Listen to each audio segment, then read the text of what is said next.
कल जो सब चीज़ें हमने देखी कल परसों बराबर, तो वो सब आपको समझ में आ गया ना, इसमें कोई प्रॉब्लम नहीं है ना। फिर धीरे धीरे हम लोग आगे बढ़ रहे हैं, तो क्या है कि फिर आप पीछे वाला सवाल पूछोगे तो ठीक नहीं रहेगा इसी कारण।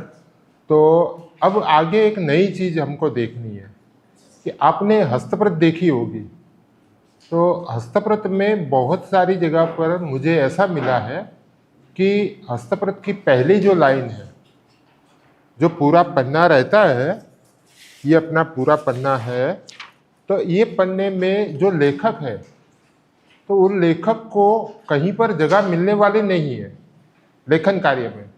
तो उसमें जो पहली लाइन रहती है, तो पहली लाइन में बहुत सारी जगह पर मैंने ऐसा देखा है कि वो आदमी अपनी कला दिखाएगा,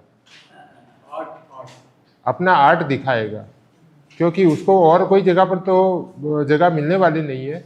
तो बहुत सारी हस्तप्रत मैंने ऐसी देखी है कि पहली लाइन में वो आदमी क्या करेगा, जैसे मात्रा आती है अक्षर के ऊपर वाली मात्रा, तो वो थोड़ी डिजाइन वाली बनाएगा। तो ऐसी कोई मात्रा है नहीं, फिर भी वो डिजाइन वाली बनाएगा। तो वो डिजाइन वाली वो कैसे बनाएगा, जैसे ये क है,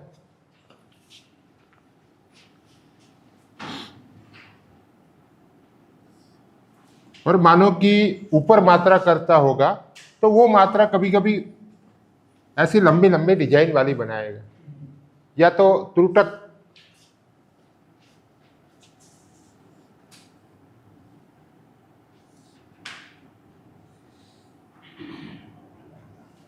ऐसी कुछ लंबी बनाएगा। फिर रस्वा दीर्घई, जैसे ये क है,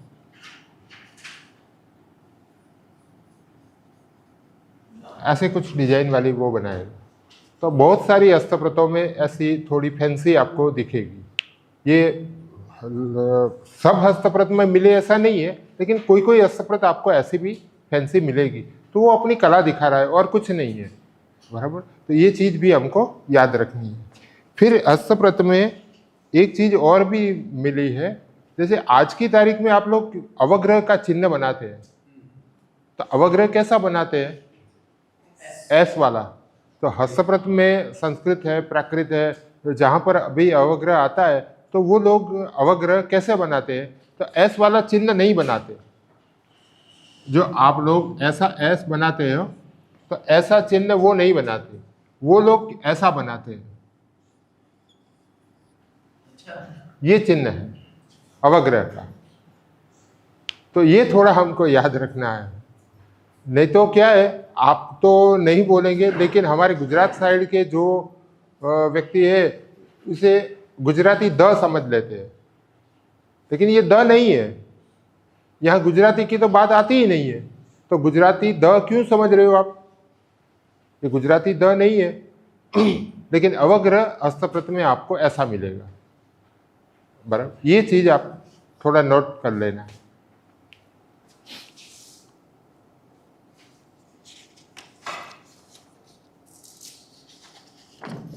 फिर एक दूसरी स्पेशलिटी है हस्तप्रत की, कि हस्तप्रत में कोई भी लिखावट स्पेस देते नहीं है वो लोग, सब इकट्ठा इकट्ठा सब, कोई बीच में स्पेस थोड़ी भी नहीं रहती है।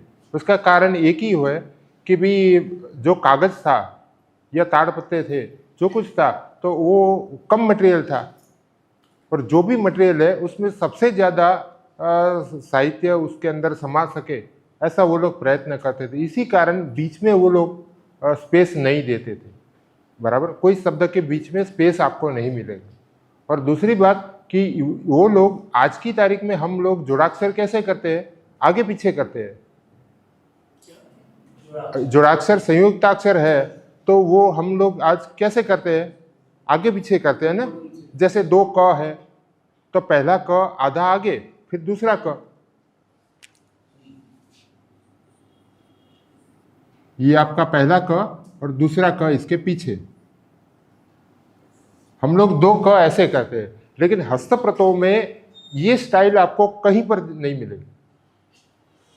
आगे पीछे वाली जोड़नी आपको ऊपर नीचे वाली ही मिलेगी। तो ये थोड़ा हमको ध्यान में रखना है कि ऊपर नीचे ही मिलेगा।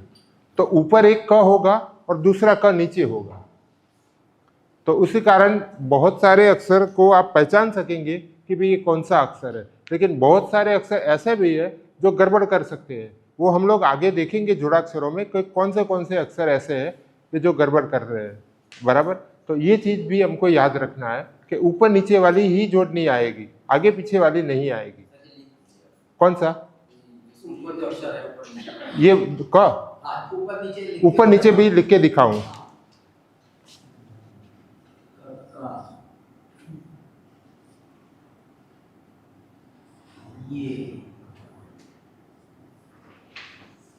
तो इसकी कुछ डिजाइन ऐसी हो जाएगी।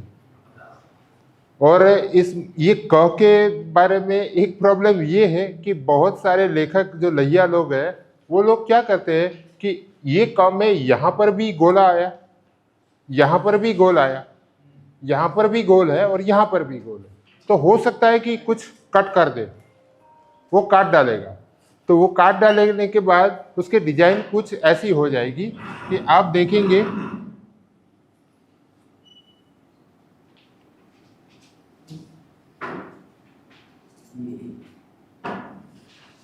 ऐसा भी हो सकता है।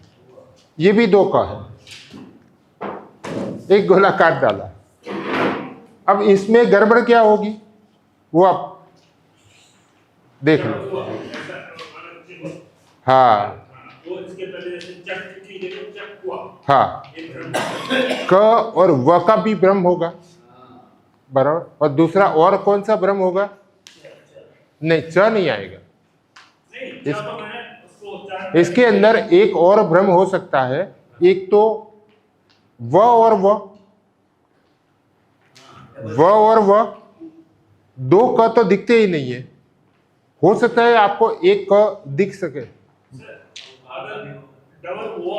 हाँ, और उसमें उकार की मात्रा हो, हाँ, तो कैसे लिखेंगे? यही स्टाइल, यही है। तो वही तो बता रहा हूं कि ये 2 क लिखे हैं वो आदमी ने, तो वो 2 क आप पढ़ेंगे ही नहीं। या तो हो सकता है आप 2 व पढ़ सके, या तो ऐसा हो सके कि 2 व और रस्व की मात्रा, बराबर। शक्कर शब्द हम लिख के देख ले क्या गड़बड़ आती है।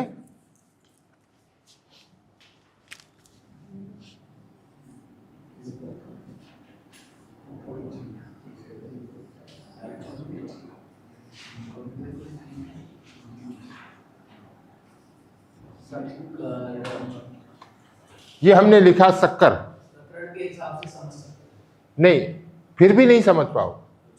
हाँ, ये क 3 प्रकार के क है, एक डिजाइन नहीं है क की, वो तीनों हम देखेंगे पीछे। लेकिन यहां गड़बड़ क्या होगी, ये स तो क्लियर है, र भी क्लियर है, बीच वाला अक्षर कौन सा है वो आप कैसे पकड़ोगे। तो पहला प्रयत्न आप ऐसा करेंगे कि आगे पीछे वाले अक्षर का सहारा लेके आप उच्चारण करेंगे कि भाई ये क्या है। तो हो सकता है कि शक्कर शब्द बैठ भी जाए, और न बैठे तो आप क्या करेंगे, शब्बूर, शब्बूर, 2 व, 1 व और दूसरा व, और पीछे रस्व की मात्रा शब्बूर। हो सकता है सबूर भी ऐसे लिखा जाता है। लेकिन एक चीज आपको ध्यान में नहीं आई और याद भी नहीं रही, सिरोरेखा नहीं आई। जो सबूर होगा तो ये सिरोरेखा आदि होगी, तो ये सबूर है, और पूरी होगी तो शक्कर है।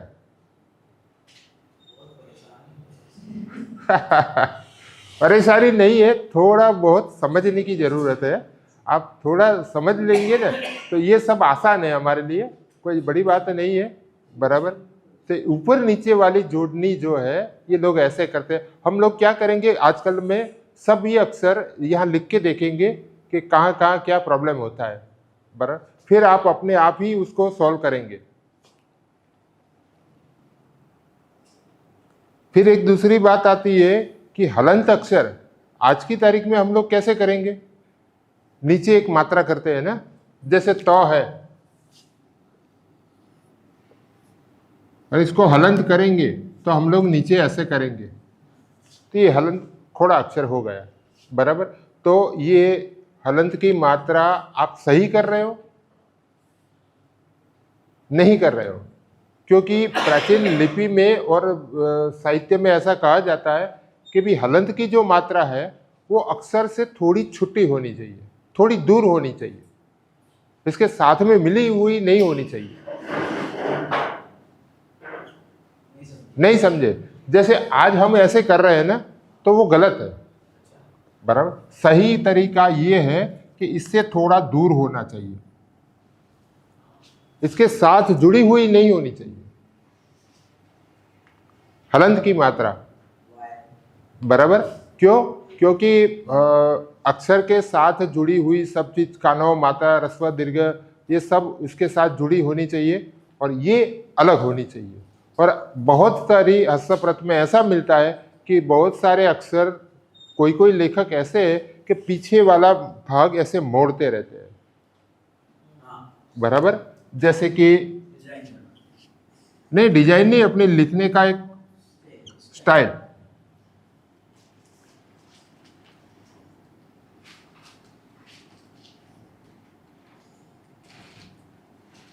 ऐसे ऐसे पीछे वाले भाग थोड़े ऐसे मोड़ते रहते हैं, तो ये जो पूरी हस्तप्रत हलंत हो गई, ऐसा भी हो सकता है। लेकिन ये आपको ध्यान में रखना है कि हलंत की मात्रा होगी तो इससे थोड़ी दूर होगी, और आज हम जो कर रहे हैं वो थोड़ी गलत कर रहे हैं, तो उसको थोड़ा दूर रहना चाहिए, दूर रखना चाहिए, बराबर। ये चीज हमको याद रखना है। और एक बड़ी बात ये है कि हस्तप्रतों में बहुत सारी जगह पर आपको एक चीज देखने को मिलेगी। हस्तप्रत जो लिखी जाती है तो वो आपको पता होगा कि वो नेचुरल पेपर है, हैंडमेड पेपर है, कोई मशीन से बना हुआ पेपर नहीं था। पहले तो मशीन था ही नहीं, सब हाथों से ही बनाया हुआ पेपर था, और वो जूट का पेपर था, बराबर। जूट से बना हुआ पेपर वो लोग यूज करते थे, बराबर। तो वो पेपर में बहुत सारी जगह पर उसकी सरफेस बराबर नहीं रहती थी, उसकी कोई कोई जगह पर सही सरफेस नहीं आने के कारण वो लहिया क्या करता था, जो लेखक है वो बैठा बैठा बेचारा लिखता जाता था कि कलम में डिपिंग करके वो सब पाठ लिखता जाता था। और कोई जगह ऐसी आती थी हस्तप्रत में कि स्प्रेड हो जाता है। आज की तारीख में कोई हल्का पेपर आप ले लेंगे, बराबर, तो बहुत सारी जगह पर आप लिखेंगे तो शाही स्प्रेड हो जाती है। तो प्राचीन हस्तप्रतों में भी ऐसा होता था कि वो लैया जैसे डिपिंग करके वो क लिखे या कुछ भी पाठ लिखे तो वो स्प्रेड होने की तुरंत चालू हो जाता है स्प्रेड। तो वो क्या करेगा, वहाँ रुक जाएगा, वो अपना पाठ लिखेगा नहीं, वहाँ रुकने के बाद वो थ लिखेगा, थ लिखेगा, ये ऐसा करेगा। ऐसी कोई जगह उसको लगे कि भाई ये जगह बराबर नहीं है पेपर की, तो वो क्या यहां पर ऐसा थ लिखेगा, या तो ये लिखेगा, छ लिखेगा, थ ये छ है, या तो ये अक्षर भी लिखेगा, ठ है, ऐसा कुछ अक्षर उस जगह पर वो लिख देगा, लिखेगा, फिर चेक करेगा कि स्प्रेड होता है कि नहीं होता है, बराबर। फिर दूसरा ठ लिखेगा, तीसरा ठ लिखेगा, ये ऐसे ऐसे वो ठ ठ ठ ठ ठ ठ लिखते लिखते आगे चला जाएगा।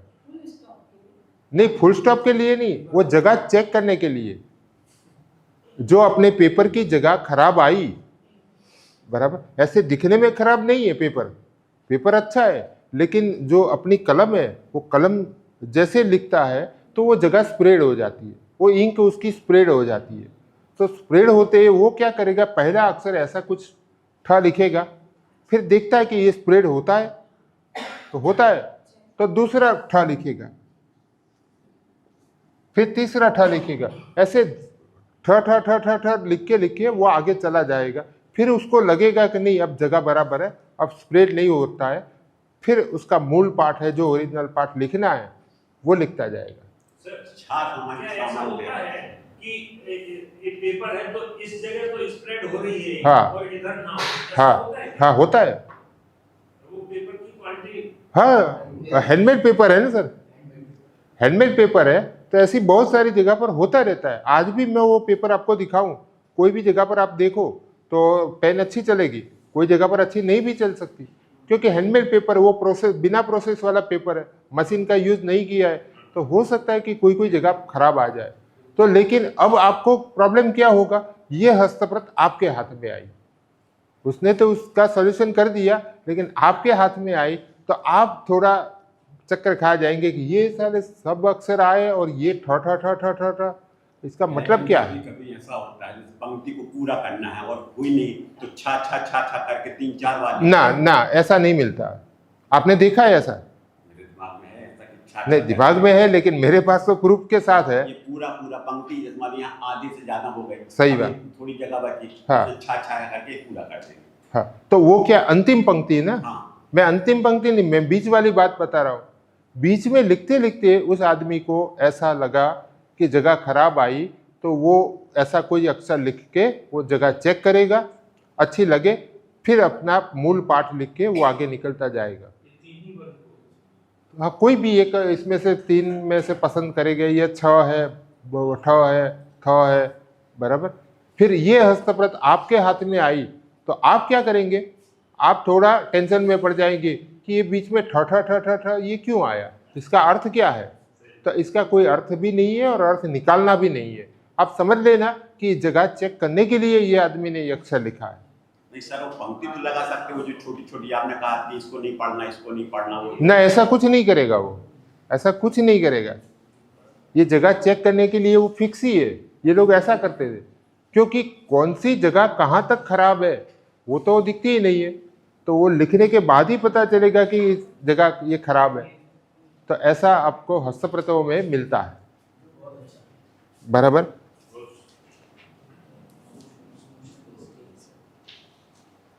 फिर गाथा या श्लोक पूरा होने के बाद हम लोग क्या करते हैं, एक खड़ा दंड करते हैं।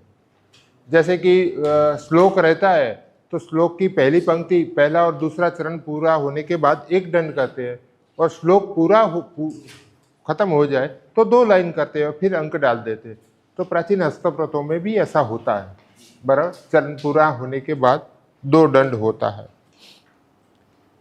फिर एक नई बात आपको बतानी, आपने कभी हस्तप्रत जो देखी है, तो हस्तप्रतों के बहुत प्रकार हैं, तो उसमें से कुछ प्रकार आपको बता रहा हूं कि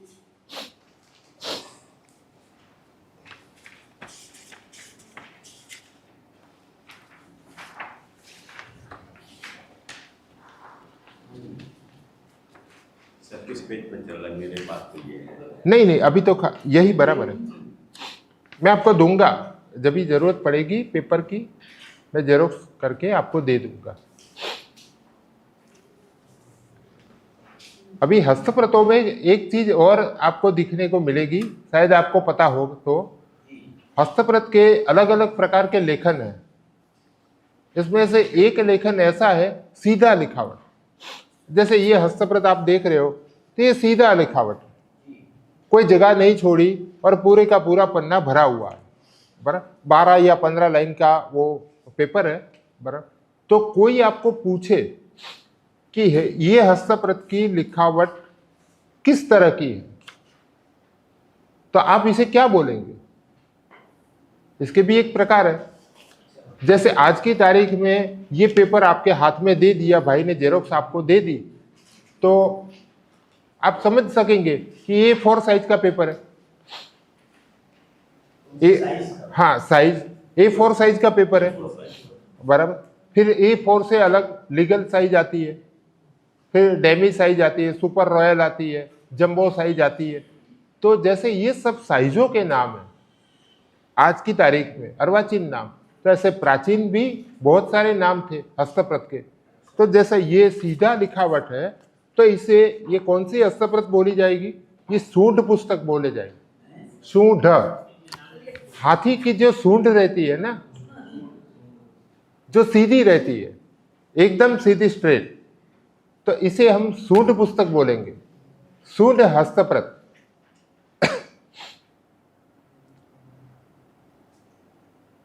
ये थोड़ा इंटरेस्टिंग है, आपको मजा रहेगा ये बात कि इसे सूंड पुस्तक बोलते हैं। आपने कहीं पर ऐसा सुना होगा या नहीं सुना होगा, तो आज जान लीजिए कि ऐसी हस्तप्रत को सूंड पुस्तक बोलते हैं। सर नहीं, सीधी रहती है ना हाथी की सूंड, तो यानी कि सीधा लिखा, तो ये से सूंड पुस्तक बोलते हैं। फिर इसके बाद दूसरा आता है द्विपाठ आता है। द्विपाठ यानी कि दो पाठ। तो दो पाठ में क्या रहता है, जैसे कि ये सूंड पुस्तक है तो सूंड पुस्तक में हमेशा मूल ही रहता है। मूल जो ग्रंथ का मूल है टीका सहित नहीं है, यानी कि मूल ग्रंथ है वो ही है होता है सूंड पुस्तक में, यानी कि कोई भी एक ही ग्रंथ होता है, बराबर। उसके साथ टीका, भाष्य, अवचूरी वगैरह कुछ नहीं होता। लेकिन द्विपाठ है तो द्विपाठ में क्या होता है, वो पहले से जो पार्टी रहती है और लैया वो लिपिकार को बोल देती है कि भी आपको यह हस्तप्रत द्विपाठ में लिखना है, बराबर। तो द्विपाठ में वो क्या करेगा, जैसे उसका पन्ना तो यही है, इसी साइज का है, तो ये साइज में वो क्या करेगा, पहले ओलिये से लाइन बना देगा, अपनी जो लिखने वाली लाइन है वो बना के फिर उसको क्या करेगा, वो देखता है कि भी 15 लाइन का ये पन्ना है, तो 15 लाइन में 4 लाइन का ऊपर राइटिंग करेगा, 4 लाइन ऊपर लिखेगा, फिर थोड़ी बीच में जगह छोड़ देगा, फिर नीचे दूसरी 4 लाइन, यानी कि 2 पार्ट हो गए, ऊपर 4-5 लाइन और नीचे 5 लाइन, और बीच में थोड़ी जगह छोड़ दी, 1 या 2 लाइन जितनी जगह, यानी कि 2 पार्ट हो गए। तो इसको हम द्विपाठ बोलेंगे, द्विपाठ पुस्तक बोलेंगे। हाँ, द्विपाठ में भी हमेशा मूल ही रहता है। जो बीच में लाइन छोड़ी है उसका कुछ लिखने का तरीका अलग होता है? नहीं, वो खाली ये 2 पार्ट बना दिए और कुछ नहीं है, जगह बना दी ना, कुछ नहीं लिखा, जगह खाली है ना, टीका सहित नहीं होती। द्विपाठ हमेशा मूल ही रहता है। ऐसे वो एक दोनों पार्ट बना दिए।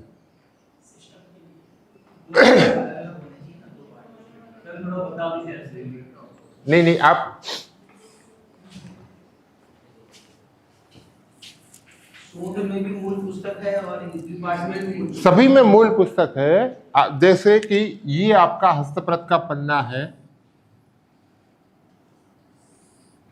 यहां पर हाशिया रहता है दोनों तरफ, यहां पर इसने 4-5 लाइन का ग्रंथ लिख दिया, फिर बीच में थोड़ी जगह छोड़ दी, फिर यहां 4-5 लाइन की, यानी कि ये 2 पार्ट बन गए, बीच वाली जगह छोड़ दी। हाँ, नहीं, ये तो दोनों जेरोक्स पन्ने अलग ही है, लेकिन ये स्टाइल है तो इसे द्विपाठ बोलते हैं। एक प्रकार के लेखन की स्टाइल है और कुछ नहीं है। ग्रंथ एक ही है, ग्रंथ एक ही है, 2 है नहीं है, हाँ नहीं है। और ये लगभग 300-400 साल आजू बाजू पेपर की मात्रा ज्यादा होगी तब ये स्टाइल आई होगी, लेकिन ये इसको द्विपाठ बोलते हैं। अब इससे आगे जाएंगे थोड़ा तो त्रिपाठ आता है, इसके बाद त्रिपाठ आता है।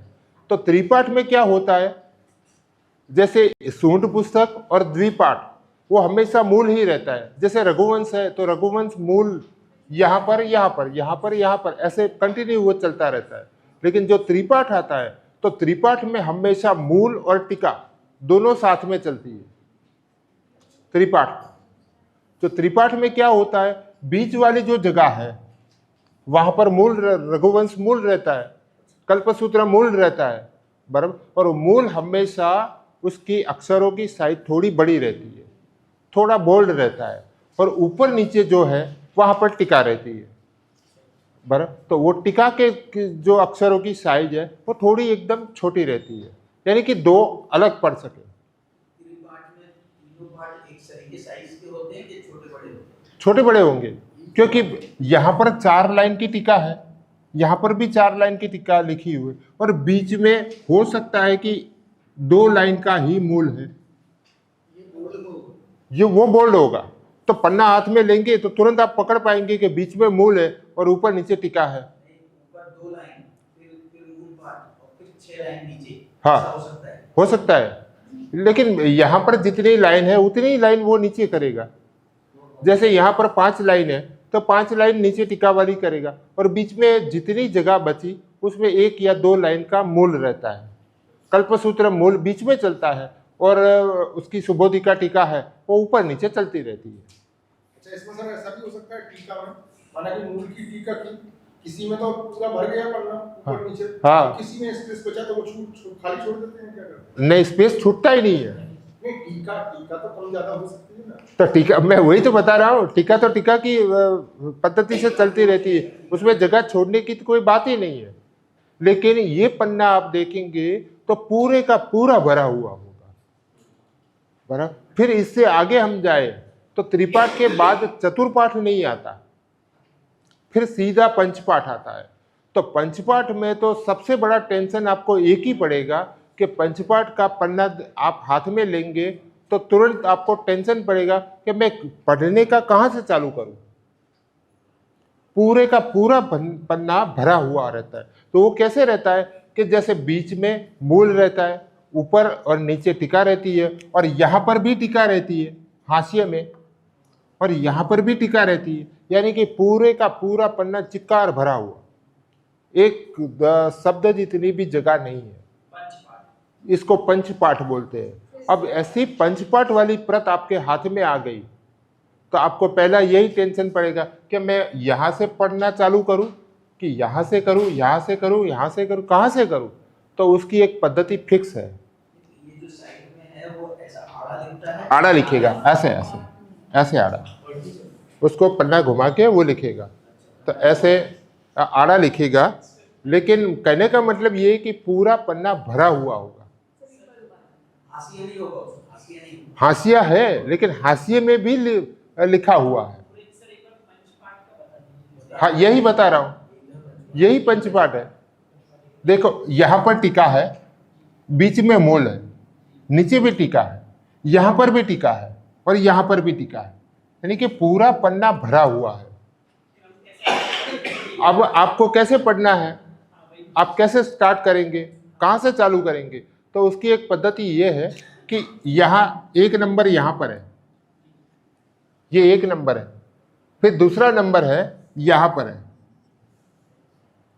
यहाँ से आपको पढ़ते पढ़ते इधर जाना है, यहाँ पढ़ते पढ़ते इधर जाएंगे, फिर तीसरा नंबर यहाँ पर है, तीसरा पार्ट यहाँ पर है, और चौथा पार्ट यहाँ पर है, और यहाँ पढ़ते पढ़ते आप यहाँ तक आएंगे, फिर पन्ने को पलटाना है।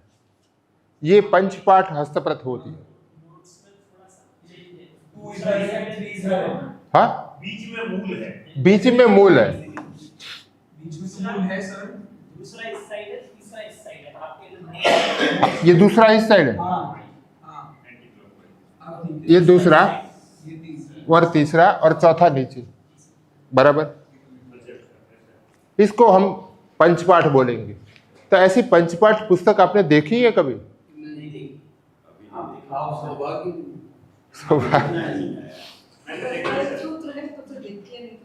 है आपके पास?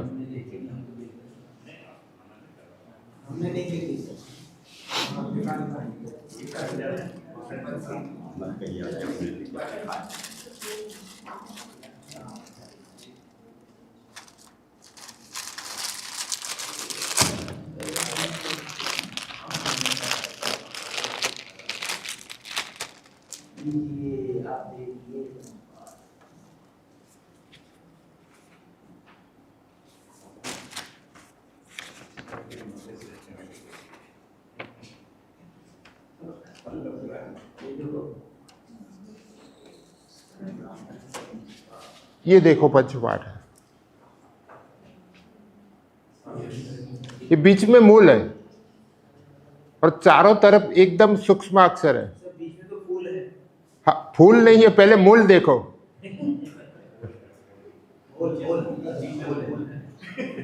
उसका भी एक इतिहास है, वो भी हिस्ट्री में आपको बता रहा हूं कि उसका कारण क्या है। हाँ, ये डार्क है, थोड़ा बोल्ड है, दिखने में भी थोड़ा बोल्ड है, तो ये मूल है, बीच वाला भाग, और चारों तरफ है ना वो टीका है, वो टीका एकदम सूक्ष्म अक्षर है। आप अभी भी पढ़ नहीं पाओगे। हो सकता है कि भी ये टीका पढ़ने के लिए आपको ग्लास की जरूरत पड़े। नहीं, ग्रंथ का नाम है, बहुत सारे पन्ने हैं, वो देखना पड़ेगा, बराबर। लेकिन ये बात, ये पंचपाठ है, बराबर। तो हाँ, देख लो। फिर इसका एक इतिहास भी मैं आपको बताना चाहूंगा।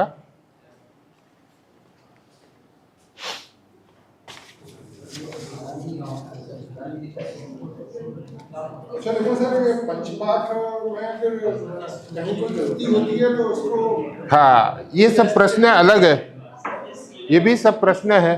ये लो, ये आप देखो।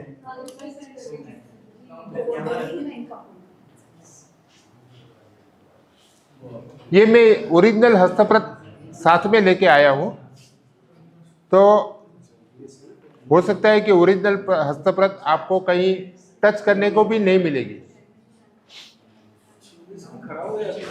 हाँ, बहुत पुरानी है, लगभग ये 13-14वीं शताब्दी है। सर ये तो प्लास्टिक में रख के दिखाते हैं सामान। सही बात है, लेकिन अभी क्या है, सब हस्तप्रत प्लास्टिक में रख करके, क्योंकि जब हम लोग प्रतिलिपि करते थे तो प्लास्टिक में रख करके उसको, हाँ तो हाथ भी गंदा हो, हाँ हाँ हाँ, डैमेज नहीं हो।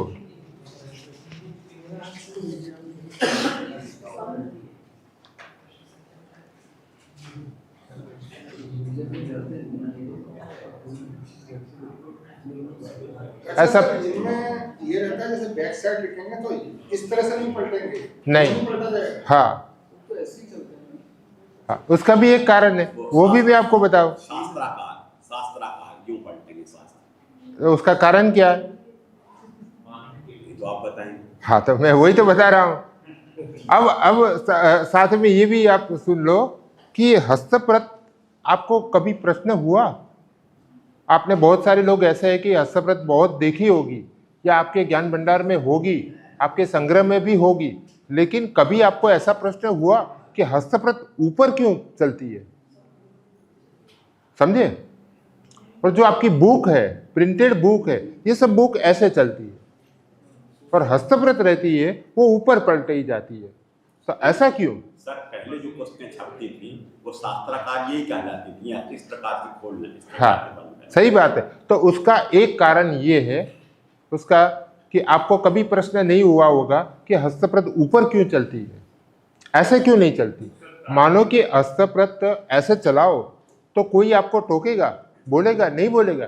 फिर भी हस्तप्रत हमेशा, आज की तारीख में भी नई हस्तप्रत लिखते हैं तो हम ऊपर ही चलाते हैं, और प्रिंटिंग भी करवाते हैं हस्तप्रत की, तो हम लोग क्या करते हैं, ऊपर की स्टाइल ही रखते हैं, साइड वाली स्टाइल, बुक स्टाइल नहीं रखते। तो उसका एक कारण ये था कि हमारा सबसे पहले जो लेखन कार्य चालू हुआ 10वीं शताब्दी से, आप एग्जाम्पल ले लो, तो 10वीं शताब्दी में क्या होता था, सबसे पहले पेपर तो था नहीं, सब ताड़पत्र थे। तो ताड़पत्र आपने देखा कि लंबे लंबे रहते हैं, नहीं तो लंबे लंबे रहते हैं। तो ताड़पत्र में आप समझ लो, ताड़पत्र में क्या रहता था, कोई ताड़पत्र 1 फुट लंबा है, कोई 2 फुट लंबा है, कोई 3 फुट भी लंबा है, और कोई 5 फुट भी लंबा, इतना मैंने देखा है। अब इतना लंबा ताड़पत्र के ऊपर कोई ग्रंथ लिखा जाए तो उसको सुरक्षा के लिए कुछ प्रॉब्लम तो होगा। 5, 25, 50 पन्ना, 100 पन्ने का कोई ग्रंथ होगा तो उसको, वो जो लैया है, लेखक है, वो सबसे पहले क्या करेगा, लिखने से पहले उसके बीच में छेद बना देगा। जैसे ये ताड़पत्र है,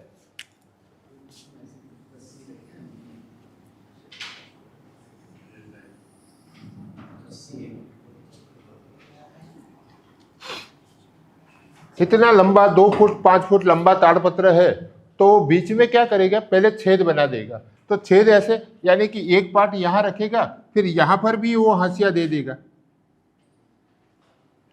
यहां पर भी हाशिया दे देगा, और यहां पर वो छेद बनाएगा। पहले से ही 50 पन्ना 100 पन्ना वो रेडी रखेगा ग्रंथ लिखने के लिए, और पहले से ही यहाँ पर ऐसे डिजाइन करके हाशिया बना देता है, फिर बीच में छेद कर देता है। छेद इसलिए करता है कि अपना जो 50-100 पन्ने का ग्रंथ है वो पूरा हो जाने के बाद बीच में धागा वो लगा देगा। और पहले पन्ने से 100 पन्ने तक वो धागा बीच में से निकालेगा। जब भी वो ग्रंथ पढ़ने की जरूरत पड़े तो धागा आप उसके ऊपर जो लपेटा हुआ है वो खोल देंगे और ताड़पत्र वो पढ़ लेगा। पढ़ने के बाद वो धागा खींचेगा तो सब पन्ना इकट्ठा होके वही धागा इसके ऊपर लपेट देंगे, तो ग्रंथ सुरक्षित भी हो जाएगा और ये बीच में से कोई पन्ना निकाल भी नहीं पाएगा, बराबर, और पन्ने भी इधर उधर नहीं होंगे। तो ये इसकी सुरक्षा भी थी। अब समझ लो कि यही स्टाइल पुरानी सिस्टम चल रही थी, और जब मार्केट में पेपर आया, ये समझो कि मार्केट में जब पेपर आया तो ताड़पत्र के ऊपर तो लेखन कार्य चालू ही था और पेपर बीच में आया, तो बहुत सारे लोगों ने क्या किया, पेपर के ऊपर भी थोड़ा चेकआउट किया कि भाई ये देखते हैं इसके ऊपर लिखा जाता है कि नहीं लिखा जाता है। तो अच्छा लगा तो पेपर के ऊपर भी लिखना चालू हो गया। लेकिन उन लोगों ने इतनी बुद्धि नहीं चलाई कि ताड़पत्र में कुछ प्रॉब्लम अलग थे और पेपर में कोई प्रॉब्लम है ही नहीं। और पेपर में तो क्या है कि सीट जितनी बनती थी, छोटी साइज बड़ी साइज, जितना पेपर चाहिए उतना आप कट करके भी ले सकते हो। फिर भी उन लोगों ने क्या किया, पेपर जो आया तो पेपर की भी कटिंग इसी स्टाइल में किया, यही साइज बना दिया पेपर का, ताड़पत्रे की साइज में पेपर बना दिया, बराबर। और ताड़पत्र में यहाँ पर भी हाशिया करते थे, यहाँ पर भी करते थे, यहाँ पर बीच में छेद करते थे, तो उन लोगों ने कागज में भी बीच में छेद कर दिया और छेद करने के बाद बीच में धागा लगा दिया और पूरे का पूरा 1 से 100 पन्ने तक धागा लगा दिया और वही धागा इसके ऊपर लपेट के वो लोग रख के अलमारी में रख देते थे, कागज वाला ग्रंथ। लेकिन बहुत समय के बाद कुछ ऐसा हुआ कि वही हस्तप्रत आप निकाल के एक बार देखी, 2 बार देखी, फिर इसको काम खत्म होते आप धागा बंद करेंगे, वही धागा लपेट के अंदर रखेंगे, तो 2 बार 5 बार 10 बार वो निकाल के बीच वाला जो छेद है वो बड़ा हो जाएगा, टूट जाएगा, किनारों टूटती जाएगी। तो टूटने से क्या होता है, आजू बाजू वाले जो अक्षर है वो खराब होते, खंडित होता जाता है। तब उसको लगा कि ये तो सारी गड़बड़ है, तो एक काम करो, वो धागा निकाल दो। धागे के कारण ये प्रॉब्लम होता है ना, फटता है ना, तो धागा कागज ताड़पत्र के ऊपर से जब पेपर के ऊपर हम लोग आए तभी उन लोगों ने मटेरियल बदला लेकिन लेखन स्टाइल नहीं बदली। अब जब धागे का जो प्रॉब्लम हुआ कि भी फटता है, तो एक काम करो, धागा निकाल दो बीच में से, तो धागा निकाल दिया, लेकिन छेद तो करते ही थे। इतनी बुद्धि नहीं चलाई कि धागा नहीं है तो छेद करने की क्या जरूरत है, लेकिन वो छेद करते थे और चलता गया। और हम लोगों की स्टाइल क्या थी, एक कॉपी ऊपर के कॉपी करते थे, कॉपी ऊपर से दूसरी कॉपी करते थे, बराबर। कल्पसूत्र की कॉपी आगे पड़ी है तो उसी के ऊपर से हम नया कल्पसूत्र लिखवाएंगे और काम चलता जाएगा। तो उसी समय में ऐसा काम चालू रहा। फिर बहुत सारे लोग 12वीं शताब्दी, 13वीं शताब्दी, 14वीं शताब्दी ये परंपरा चालू ही रही। किसी को विचार नहीं आया कि छेद करने की क्या जरूरत है, धागा लगाया या नहीं है तो छेद क्यों कर रहे हो, बराबर।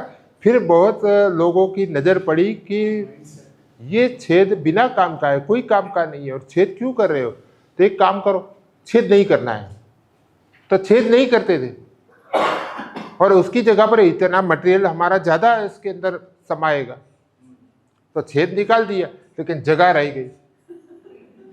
जगह तो रखते थे, तो जगह रह गई। तो बहुत सारी हस्तप्रतों में क्या हुआ कि जो अपनी ये हस्तप्रत है,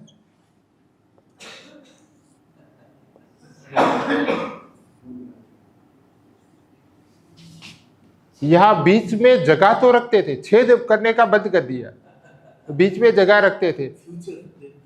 नहीं, मुझे ऐसा लगता है कि बिना सोचे समझे ये किया हुआ काम है।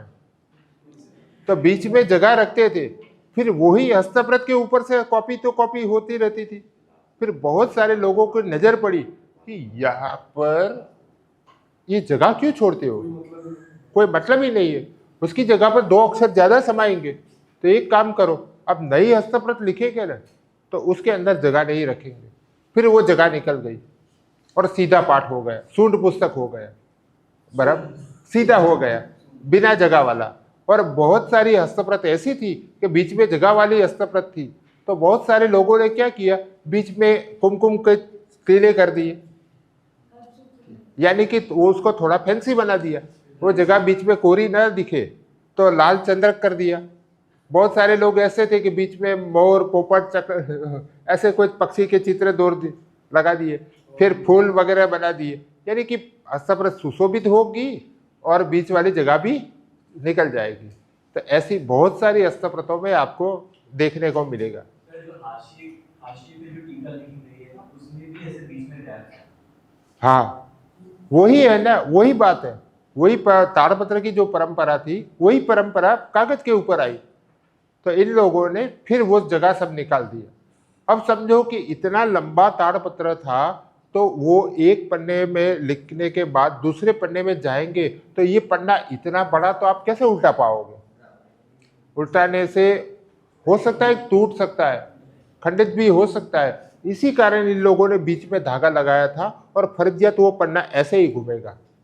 फिर वही स्टाइल पेपर में आई, तो पेपर में भी सेम सिस्टम रहा, तो पेपर में भी ऐसे ही पलटाते थे वो लोग, तो वो सिस्टम आज की तारीख में भी वही चालू है। तो ताड़पत्र और पेपर में जो लेखन कार्य था वो ऐसे करते थे। अब हमारी बात थी पंचपाठ की, तो पंचपाठ पुस्तक आपके हाथ में आए तो आपको कैसे पढ़ना है वो आप थोड़ा ध्यान रखना। यस, पंचपाठ में कोई खाली स्थान पेपर पर नहीं है, तो उसमें कोई बाद में हमें करेक्शन पता चला कि 2 लाइन छूट गई कि 1 लाइन, हाँ, करेक्शन कैसे होता होगा? हाँ, सही बात है। देखो ये प्रश्न भी समझने जैसा है। तो मैंने ऐसी बहुत सारी हस्तप्रत देखी है, तो लगभग मुझे ऐसा करेक्शन देखने को नहीं मिला है। और मानो कि मिला है तो वो हस्तप्रत में आपको ढूंढना पड़ेगा, जगह तो है नहीं, पूरी भरी हुई है, और कौन सा करेक्शन कहाँ पर ऐड करना है, कहाँ पर निकालना है वगैरह, ये सब आपको ये मटेरियल के अंदर से ढूंढना पड़ेगा कि कौन सी जगह पर। लेकिन मैं तो वो लेखक, वो राइटर को सैल्यूट करता हूँ कि एक भी गलती वाला, बिल्कुल एक्सपर्ट वाला करता होगा पंचपाठ में। हाँ, हर आदमी नहीं कर सकेगा वो। और मेरे पास ऐसी भी हस्तप्रत है कि पूरे एक ही पन्ने में एक ही साइड में पूरा ग्रंथ समाप्त, इतने सूक्ष्म अक्षर। जैसे अपने नवस्मरण सुना होगा, नवस्मरण में कितना ग्रंथ आते हैं? 9 ग्रंथ आते हैं। भक्तामर है, फिर कल्याण मंदिर है, फिर ऐसे बहुत सारे ग्रंथ हैं, 9 ग्रंथ हैं। तो 9 ही ग्रंथ हस्तप्रत की एक ही साइड में कितने सूक्ष्म अक्षर किए होंगे वो आदमी ने। और जुड़ाक्षर है, छोटे अक्षर, बड़े अक्षर, जोड़नी, ये वगैरह, तो एक भी गलती नहीं किया उसने। तो ऐसे आदमी को सैल्यूट है, दृष्टि सूक्ष्म होती होगी। और वो जमाने में पढ़ने वाला भी ऐसा होगा ना, तभी ऐसी हस्तप्रत बनी होगी। तो ये बात है। सर एक चीज बताओ, हाँ, ये जो है आपने ऐसा बनाया, तो मतलब एक उस पे 2 जगह भी धागा डाले जाते थे। हाँ, लंबा होगा तो 2 छेद होंगे, छोटा होगा तो 1 छेद होगा। जरूरत के हिसाब से 3 छेद वाले भी मैंने देखे हैं। बहुत इतना लंबा ताड़पत्ता है तो हो सकता है कि 1 छेद यहाँ, दूसरा यहाँ, तीसरा यहाँ, अच्छा 3 छेद भी जैसलमेर में है लंबा ताड़पत्र। वो अलमारी में भी नहीं समाता था। 3 प्रकार की होगी, मतलब सर इतनी बड़ी हाँ, पुस्तक द्विपाठ और पंचपाठ, 3 ही प्रकार है। त्रिपाठ, त्रिपाठ है ना। चार प्रकार के। इतना 4 लंबा यदि रहेगा वो ताड़पत्र, तो लाइन पूरी या 3 खंड में लाइन जाएगी? 3 खंड में जाएगी, ऐसे नहीं जाएगी। यहाँ पर जैसे कि यहाँ पढ़ते पढ़ते आपको यहाँ जाना है, फिर यहाँ जाना है, ऐसा नहीं है। यहाँ से यहाँ तक यहाँ जाएगा, ऐसा जाएगा, सीधा जाएगा, पूरे को पूरा जाएगा, वो सीधा जाएगा। 3 खंड में बांटा नहीं जाता है, सीधा जाएगा। और दूसरी एक बात कि जैसे कि यहाँ पर लिखते लिखते लिखते वो यहाँ पर आया, बराबर, लिखते लिखते यहाँ पर आया, फिर बीच में ये हाशिया आ गया, फिर यहाँ जाना है, तो वो आदमी हो सकता है यहाँ से यहाँ जोड़ने का कोई चिन्ह दिखा दे आपको ताड़पत्र में, तो वो चिन्ह कुछ ऐसा था।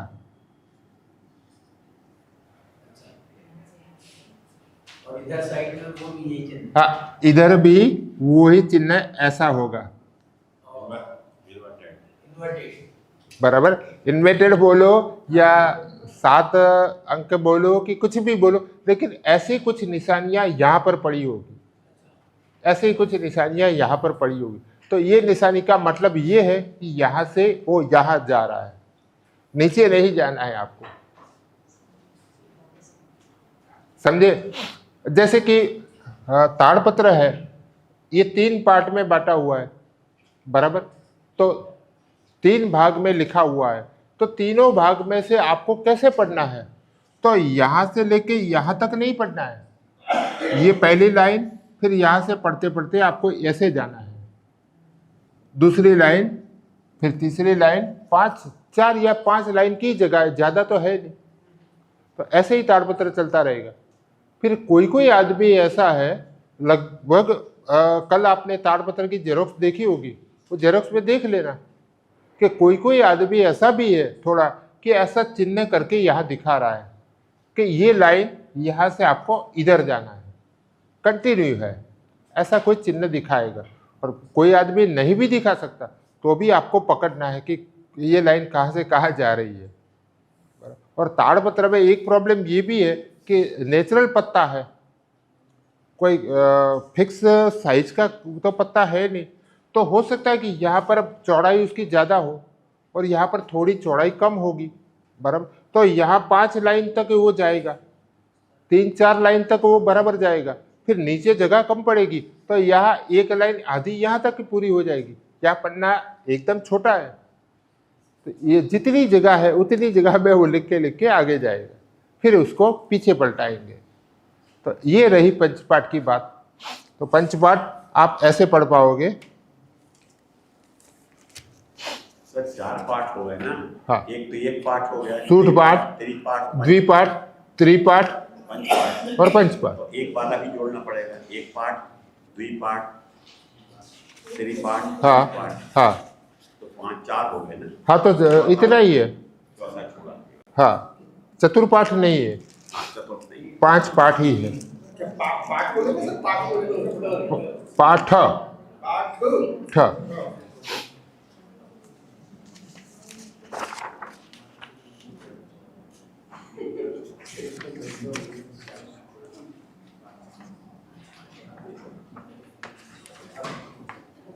यहाँ तक समझ आ गया। अब ज़्यादा चर्चा नहीं करेंगे, थोड़ा और आगे जाते हैं। एक बात ये है कि हस्तप्रतों में जैसे इन्वर्टेड कॉमा है, पूर्ण विराम है, अल्प विराम है, ऐसा कोई चिन्ह नहीं आता है। खाली एक ही चिन्ह आता है, वो खड़े दंड जो रहता है श्लोक के पूर्णाहुति के बाद जो हम करते हैं, एक दंड, और पूरा श्लोक पूरा हो जाए तो 2 लाइन करते हैं, ऐसा चिन्ह आपको मिलेगा, बराबर। और तीसरी बात ये है कि बहुत सारी हस्तप्रतों में टाइटल नहीं है। कोई भी हस्तप्रत आप हाथ में लेंगे तो आपको पता होगा कि कोई भी बुक आप हाथ में लेते हो तो सबसे पहले टाइटल रहता है कि कौन सी बुक है, फिर लेखक ऑथर का नाम रहता है, प्रकाशक का नाम रहता है आदि, वो सब डिटेल रहती है। लेकिन हस्तप्रतों में ऐसी कोई डिटेल आपको नहीं मिलेगी, सीधा ग्रंथ चालू, और अंत में देखेंगे तो वो पूर्णाहुति कर देगा। तो पूर्णाहुति में भी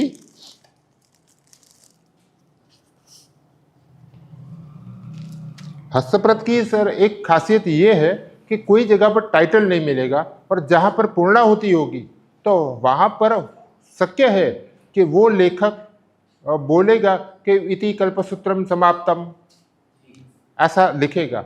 तब आपको पता चलेगा कि ये पूरा ग्रंथ कल्पसूत्र था, कि ये पूरा ग्रंथ रामायण था, कि कवि कालिदास का जो रघुवंश है इति रघुवंशम समाप्तम, ऐसा कुछ लिखा होगा। तो आपको स्टार्टिंग में सीधा ग्रंथ चालू, लैया का नाम तो लिखते हैं, किसी का नहीं। लिखते हैं। हाँ, तो मैं वही बता रहा हूँ, शुरुआत में कुछ नहीं होता, सीधा मंगलाचरण और ग्रंथ का स्टार्टिंग और एंड पूरा होता है। पर कभी कभी तो कंटेक्स्ट आ जाता होगा ना कौन सा सर आता है ना अथ योगानुशासनम। मैं पहले मेरी बात सुनो, मैं आगे बता रहा हूँ कि ग्रंथ की जो शुरुआत होती है वो मंगलाचरण से होती है।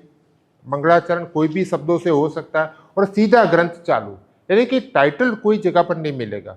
अंत में आपको मिलेगा, शक्य है कि वो लहिया ने लिखा हो कि इति कल्पसूत्रम समाप्तम, तो पता चलेगा कि यहाँ कल्पसूत्र पूरा हुआ। बराबर। लेकिन कभी कभी ऐसी भी हस्तप्रत भी हमने देखी है कि वो आदमी पीछे कुछ नहीं लिखता, इति करके छोड़ देता है, इति करके वो छोड़ देता है। तो उसका मतलब क्या हुआ इति का? इति यानी कि कुछ यहाँ पर पूर्णाहुति होती है। और कुछ आदमी ऐसा भी है कि इति भी नहीं लिखता, सीधा छ लिख के छोड़ देता है। तो ऐसा भी आपको मिलेगा, जैसे कि आगे अंत में 2 लाइन, फिर ये लिखा छ और यहाँ लिखा ऐसे लाइन। अंत में आपको ऐसा भी कुछ दिखे तो समझ लो कि यहाँ कुछ पूर्णाहुति हो रही है, ग्रंथ की पूर्णाहुति हो रही है, या कोई प्रकरण या कोई अध्याय या कुछ न कुछ मटेरियल यहाँ पर पूरा होता है। तो ये भी एक पूर्णाहुति का चिन्ह है, छ। बराबर।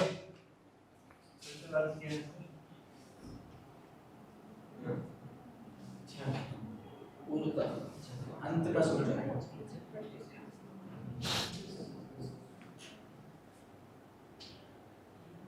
फिर बहुत सारी हस्तप्रतों में और भी डिटेल तो मिलती है, लेकिन कोई कोई हस्तप्रत आपको ऐसे भी मिलेगी, तो आपको समझ लेना है। अब आपकी जवाबदारी क्या आ रही, ग्रंथ का नाम तो मिला नहीं, सीधा ये आदमी ने छ रख के छोड़ दिया, तो आप कैसे पकड़ेंगे कि कौन सा ग्रंथ है?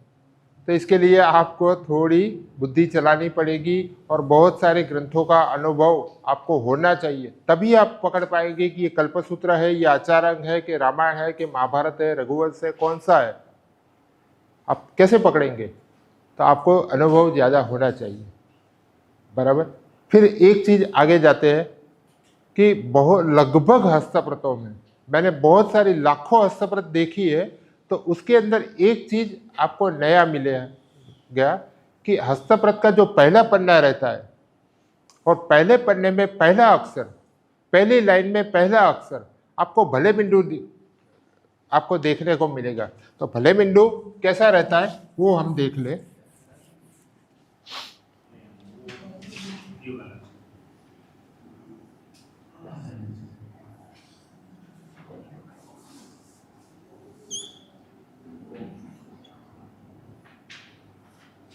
ये चीज आपको देखने को मिलेगी।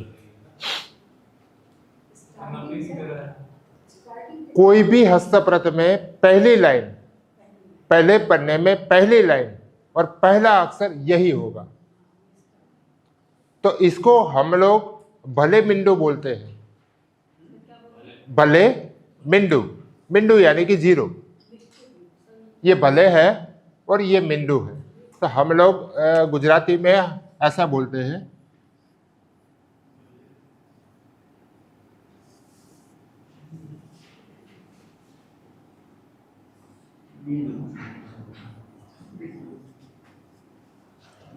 गुजराती बड़ी भी होगा, बड़ी ही की मात्रा होगी। हाँ, हम लोग इसको भले बिंदु बोलते हैं, ऐसा बोलते हैं, उच्चारण ऐसा करते हैं कि ये भले बिंदु है। तो आपको पता है कि ये करने का कारण क्या है? हाँ, मैं वही बोल रहा हूँ कि आपको पता है कि क्या चीज है। मंगल तो है ही है, लेकिन मेरा एक तारण ये भी है कि मैंने लगभग जैन हस्तप्रतों, जितना भी जैन साहित्य है, इसके अंदर आपको ये अवश्य मिलेगा। बराबर। और ये काम हमेशा जो लिखने वाला लहिया है, राइटर है, वो अवश्य करेगा। ये बिना नहीं करके वो आगे नहीं बढ़ेगा। क्यों? क्योंकि ये मंगलाचरण है, मंगल है। जैसे आज हम लोग कोई भी नए मकान में जाते हैं या नए कोई जगह पर जाते हैं, तो हम लोग क्या करते हैं? कुमकुम के 5 चाला करते हैं, तिलक लगाते हैं, दरवाजे के ऊपर स्वस्तिक बनाते हैं, ओम नमः शिवाय लिखते हैं, कुछ न कुछ लिखते हैं ना। बराबर। तो ऐसा करने के बाद ही हम लोग एंटर कर देंगे। तो मैं आपको बोलता हूं कि ये ना करे तो आपका अहित होगा, लेकिन आपकी मेंटालिटी ऐसी है कि नहीं ये तो करना ही चाहिए, मंगल तो करना ही चाहिए, या तो 3 नवकार बढ़ेंगे, 5 नवकार करेंगे। और मैं ये बोल रहा हूं कि ये ना करो तो आपका क्या होगा? सर इसको ओम पढ़ सकते हैं भले ही ना, नहीं बोल ओम सकते, पढ़ सकते ओम नहीं पढ़ सकते। कौन सा अक्षर है? अच्छा, कदाचित प्रारंभ स्वस्तिक से, ओम से, श्री से नहीं होगा? नहीं होगा। बंदियों पे लिखते हैं श्री गणेशाय नमः ओम। हाँ, तो मैं वही बोल रहा हूं। अब समझो कि ये चिन्ह आपको जैन साहित्य में ही मिलेगा, बराबर, अजैन साहित्य में नहीं मिलेगा। सर उस अक्षर का कौन सा अक्षर है? अक्षर नहीं है, खाली एक प्रकार का वो जो सिंबल है, एक प्रकार का चिन्ह है, और ये लगभग जैन साहित्य में ही मिलेगा। तो अजैन साहित्य वाले वो मंगलाचरण नहीं करते थे, रघुवंश में मंगलाचरण नहीं किया था, किया है। रामायण है, महाभारत है, भास के काव्य है, वो सभी में भी मंगलाचरण तो किया होगा लैयार है। तो वो लोग क्या करते थे? तो वो लोग ये चिन्ह नहीं करते थे। तो वो लोग क्या करते थे? श्री सरस्वती माताए नमः, ओम नमः शिवाय, गणेशाय नमः, ऐसा कुछ न कुछ भगवान का नाम लिख के फिर ग्रंथ की शुरुआत करते थे। लेकिन दोनों तरफ अजैन साहित्य में वो मिलेगा और जैन साहित्य में ये मिलेगा। इसके बाद वो भले कोई भगवान गौतम स्वामी ने नमः ऐसा कुछ लिखे, या तो हो सकता है कि एम नमः ऐसा कुछ पद लिखेगा, फिर ग्रंथ की शुरुआत होगी। हम पीछे बहुत सारी हस्तप्रत देखेंगे, तब आपको पता चल जाएगा कि नहीं आपकी बात सही है। सर आपने इसको भले नीडू कैसे मीनिंग क्या होगा? ये जो लिखा है इसका मीनिंग क्या निकलेगा?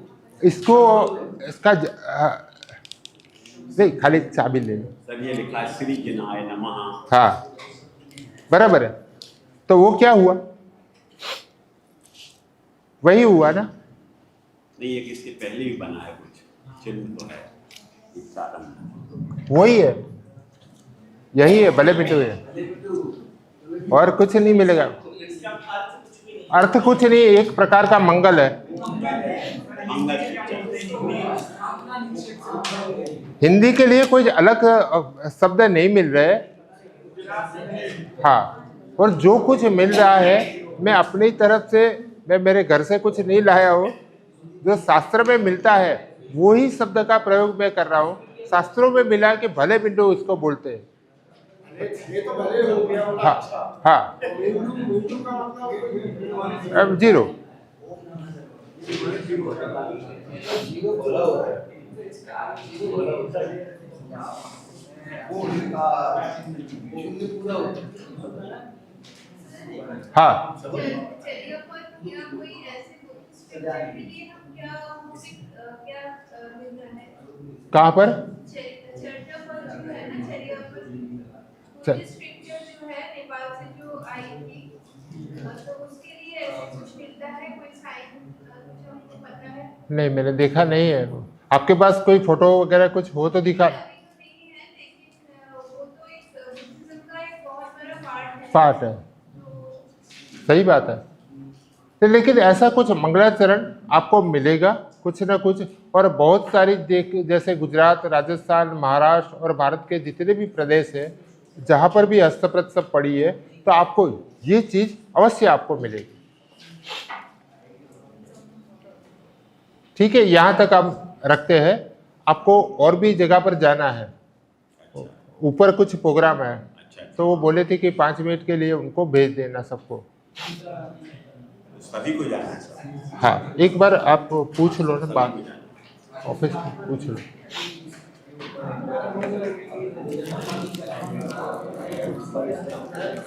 ऊपर तो सभी को जाना है।